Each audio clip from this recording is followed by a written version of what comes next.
बेटी बचाओ बेटी पढ़ाओ का नारा देने वाली सरकार, महिलाओं के अपराध को कम करके कराने का वादा लेकर के आने वाली सरकार, तांडव उत्तर प्रदेश में चल रहा है। ये बहुत अफसोसनाक है और ये अच्छी अलामत नहीं है मुल्क के लिए। एक महिला अगर अपने ऊपर आने वाली धमकियाँ, गालियाँ, उसकी रिपोर्ट लिखवाने के लिए 2 बार तहरीर देने जाती है कैसरबाग कोतवाली में, तो उसकी तहरीर एक्सेप्ट नहीं की जाती है। लेकिन उसी महिला को अगर वो संवैधानिक अपने जो उसको अधिकार मिला हुआ है उसको लेकर के अगर वो मुख्यमंत्री जी से ये सवाल करने की कोशिश करती है कि किसी भी तरीके से इन जो यहाँ पर उत्तर प्रदेश में जो हाल हो रहा है, जो बेरोज़गारी, जो कोरोना की वजह से जो मौतें हो रही हैं, जो उनको सुविधाएं नहीं मिल रही हैं, अगर इस पर सवाल करने के लिए हम जाना चाहते हैं वो भी संविधान के दायरे में, तो उस पर पुलिस की पूरी बल रात 12 बजे से बैठा दिया जाता है, ये कहते हुए कि आप बाहर नहीं जा सकती हैं, और पूरी सघन तलाशी ली जाती है अपार्टमेंट की, घर के अंदर आकर के देखा जाता है। मैं पूछना चाहती हूँ ये मुख्यमंत्री योगी आदित्यनाथ जी से, इतना क्या डर है आपको? आप तो महिलाओं से डर गए।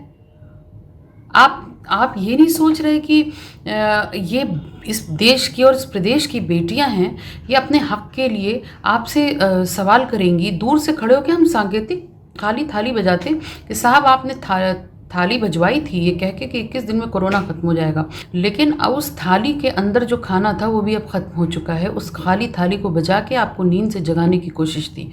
मैं बार बार ये बात दोहरा रही हूँ कि इनकलाब को आप नहीं रोक सकते। लाख पहरे बैठा लो शहर के दरवाज़ों पर, इनकलाब आने को होता है तो आ जाता है। मैं बार बार ये बात बोल रही हूँ, आप महिलाओं से डर गए।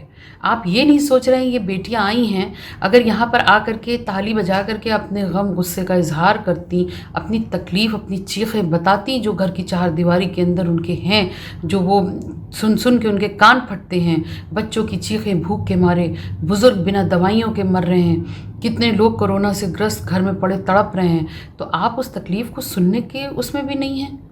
आप हल क्या निकालेंगे? आपके पास पुलिस है, आपके पास फोर्स है, आपके पास ताकत है, आपके पास इक़्तिदार है, आपके पास हुकूमत है, आप उसका नाजायज़ फ़ायदा उठा रहे हैं। लेकिन एक बात याद रखिए कि जुल्म जब हद से ज़्यादा बढ़ता है तो मिट जाता है। हमारा सबसे पहला मुद्दा था बेरोज़गारी का, जो इस वक्त बढ़ चुकी है। दूसरा मुद्दा था मेरा कोरोना वायरस, जो तेज़ी से पैर पसार रहा है। तो इस तरह से इस सब को मुद्दों को लेके हम मुख्यमंत्री आवास तक जाना चाहते थे, तो आज हमको हाउस अरेस्ट कर लिया गया, जबकि ये हमारा संवैधानिक राइट्स है, हमारा हक है कि हम अपनी बात को उनके पास रखें। तो आज हम जाना चाह रहे थे इस मुद्दे को लेकर कि जिस तरह से आप देख रहे हैं कि हर एक इंसान इस वक्त परेशान है, बेरोजगारी ने घर कर लिया है, गरीब और मजदूर की कमर टूट चुकी है, व्यापारी परेशान है, लोग एमआई दे नहीं पा रहे हैं, इस वक्त भुखमरी की कगार है। दूसरा मुद्दा हमारा कोरोना वायरस को लेकर था कि जिस तरह से इन्होंने थाली और ताली पीट कर लोगों को यह बताया था कि हम 21 दिन में कोरोना वायरस को खत्म कर देंगे, तो आज ये इनकी थाली और ताली का वादा कहां गया? तो आज वही थाली और ताली हम बजाना चाह रहे थे और उत्तर प्रदेश की सरकार को जागरूक करना चाह रहे थे कि आप अगर हमारी आवाज को इस तरह से नहीं सुनेंगे तो हम आपकी आवाज बढ़ाकर थाली और ताली का प्रदर्शन करके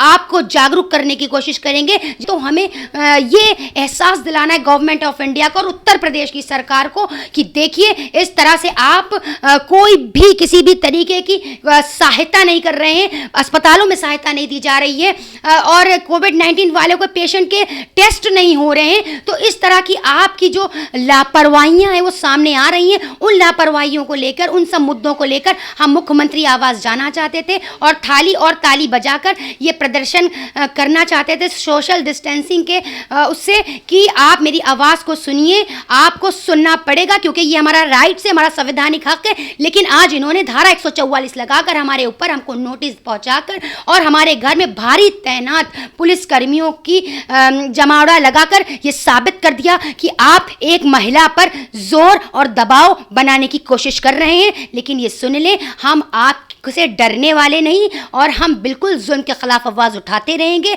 और हम थमेंगे नहीं, रुकेंगे नहीं, क्योंकि क्रांतिकारी वो चुनौतियों से कभी डरते नहीं हैं। इस तरह से 12 बजे रात से इस वक्त हमारे घर में पुलिस तैनात है। 40 से 50 पुलिसकर्मी हैं, जिसमें से बड़े आला अधिकारी भी यहाँ पर मौजूद हैं। लेकिन मैं उत्तर प्रदेश की सरकार से कह देना चाहती हूँ कि आप अपना प्रशासन को सख्त कर दीजिए, टाइट कर दीजिए, सब कर दीजिए, लेकिन हमारे हक की आवाज़ वो उठती रहेगी, वो खामोश नहीं होगी, उसको आप दबा नहीं सकते। अब ये आवाज़ उठ चुकी है हमारी उत्तर प्रदेश सरकार के लिए कि वो एक महिला के साथ इस तरह की ज्यादतियां कर रही है। अगर वो इन ज्यादतियों से बाज नहीं आई तो आगे उसको उसका खामियाजा भुगतना पड़ जाएगा।